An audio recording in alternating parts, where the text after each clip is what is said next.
पाहूया। नाशिक विधान परिषद निवडणुकीमध्ये नवा ट्विस्ट आल्याचं पाहायला मिळतंय। महाजनांच्या निकटवर्तीयानं उमेदवारी अर्ज भरला। माजी नगरसेवक गणेश गीतेंकडून अर्ज दाखल करण्यात आलेला आहे।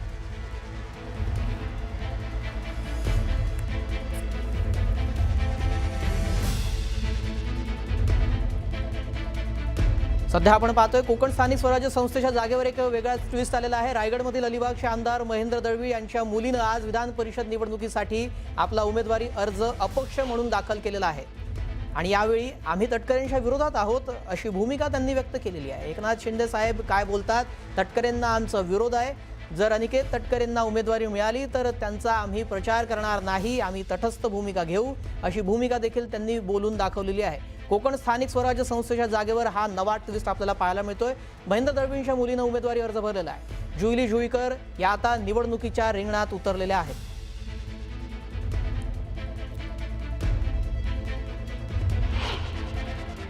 आज उमेदवारी अर्ज आम्ही भरतो तोही अपक्ष भरतोय, कारण आमच्यावर होणारा जो वारंवार अन्याय आहे, म्हणजे आम्ही युतीत असूनही आमच्यावर वारंवार अन्याय केला जातो की युतीचा धर्म हा राष्ट्रवादीकडून कधीच पाळला जातो।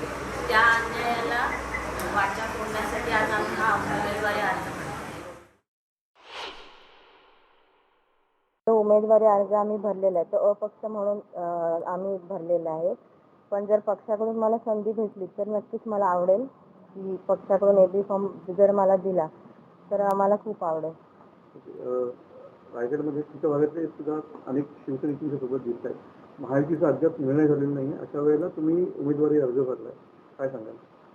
महायुतीचा अजून तिढा सुटलेला नाही आहे, पण आमच्यावर जो अन्याय होतो वारंवार त्या अनुषंगाने आम्ही म्हणजे त्याला वाचा फोडण्यासाठी आम्ही हा फॉर्म भरलेला आहे। महायुतीचा निर्णय आज संध्याकाळपर्यंत होईल अशी आशा आहे आणि तो आमच्याच बाजूने होईल। शिवसेना राष्ट्रवादी आमने सामने दिसणार आहे। पुढची बातमी पाहूया। नाशिक विधान परिषद निवडणुकीमध्ये नवा ट्विस्ट आल्याचं दिसत आहे, कारण महाजनांच्या निकटवर्तीयानं उमेदवारी अर्ज भरलेला आहे। माजी नगरसेवक गणेश गीतेंकडून अर्ज दाखल करण्यात आलेला आहे। नाशिक विधान परिषद निवडणुकीमध्ये आपण नवा ट्विस्ट आल्याचं पाहायला आपल्याला मिळत आहे। भाजपकडून उमेदवारी अर्ज भरत असल्याचा दावा यावेळी करण्यात आलेला आहे। महाजनांच्या निकटवर्तीयानं हा उमेदवारी अर्ज भरला। अंतिम निर्णय मंत्री गिरीश महाजन हेच घेणार असं गीते यांच्याकडून स्पष्ट करण्यात आलेलं आहे। माजी नगरसेवक गणेश गीते यांनी आपला उमेदवारी अर्ज दाखल केला आणि त्याबाबत बोलताना त्यांनी आपली भूमिका स्पष्ट केली। अंतिम निर्णय जो आहे तो मंत्री गिरीश महाजन हेच घेणार।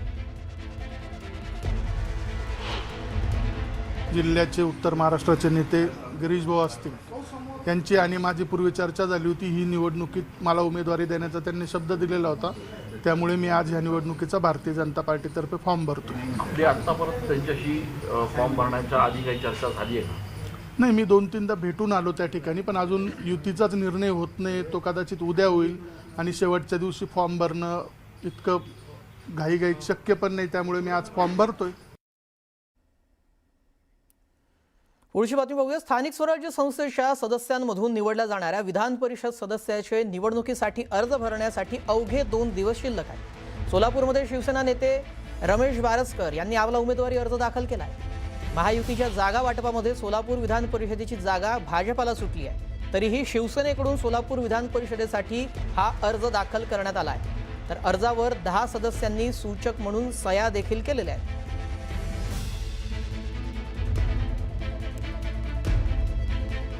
आता यानंतर पुढची बातमी पाहूया। पुण्यातील विषारी दारू प्रकरणामध्ये राज्य उत्पादन शुल्क विभागात मोठी कारवाई करण्यात आली आहे। एकूण 13 जणांना निलंबित करण्यात आला आहे। यामध्ये 3 निरीक्षक, सहाय्यक दुय्यम निरीक्षक आणि 4 कर्मचाऱ्यांचा समावेश आहे। या घटनेने राज्यामध्ये चांगलीच खळबळ उडाली असून याचे तीव्र पडसाद उमटले आहेत। दरम्यान पोलीस आयुक्त अमितेश कुमार आणि विनय कुमार चोबे यांनी देखील कारवाई करत पोलीस ठाण्याचे प्रभारी अधिकारी, तपास पथकाचे प्रमुख, चौकी प्रभारी आणि कर्मचाऱ्यांवर निलंबनाची कारवाई केली आहे।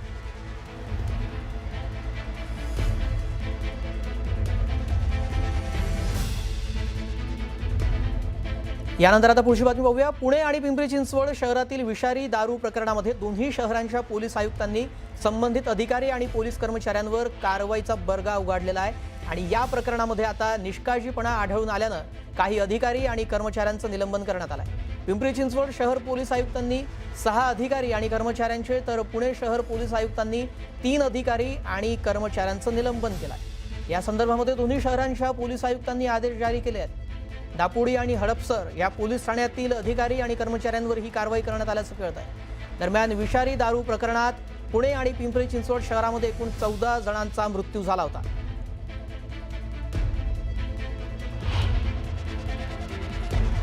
कालचं दारूकांड पाहिल्यावरती मला असं वाटतं की आयुक्तांना आता दिवसा सुद्धा पुणे बंद करावं, कारण हे गुन्हे रात्री घडलेले नाही, ते दिवसा ढवळ्या घडलेले गुन्हे। जर पुण्यामध्ये विषारी दारू मिळते आणि लोक पित आहेत हातभट्टी, याचा अर्थ संपूर्ण महाराष्ट्रामध्ये हे नेटवर्क आहे। आणि मुख्यमंत्री आता म्हणतायत आमचे की संपूर्ण राज्यातलं दारूचं नेटवर्क आम्ही उद्ध्वस्त करू, म्हणजे गेले 7 वर्ष तुमच्या आशीर्वादाखाली सुरू आहे। तुम्ही दारू विक्रेत्यांना अटक केली आहे, पण त्यांचे जे पोशिंदे आहेत, जे विधिमंडळात बसलेले आहेत, त्यांना हात लावा ना। मुख्यमंत्री काल काय म्हणाले, कोणालाही सोडू नका, कुणालाही सोडू नका। अशी दुर्घटना घडली काय त्यांचं एक बोधवाक्य आहे, कुणालाही सोडू नका।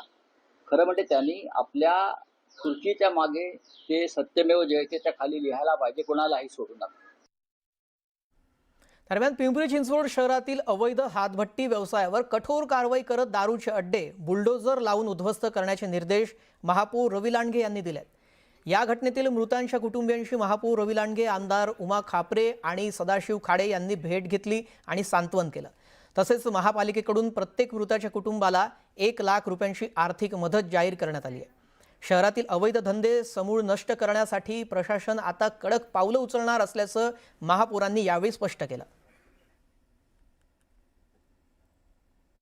आणि सर्व महिलांना मी या निमित्ताने आव्हान करू इच्छितो, सर्व शहरातील की आपल्या भागात जे जे अवैध दारूचे धंदे आहेत त्यांच्या सर्वांच्या तक्रारी आमच्याकडे तुम्ही करावा। पिंपरी चिंचवड महानगरपालिका म्हणून एक पण धंदा आम्ही इथे चालू देणार नाही।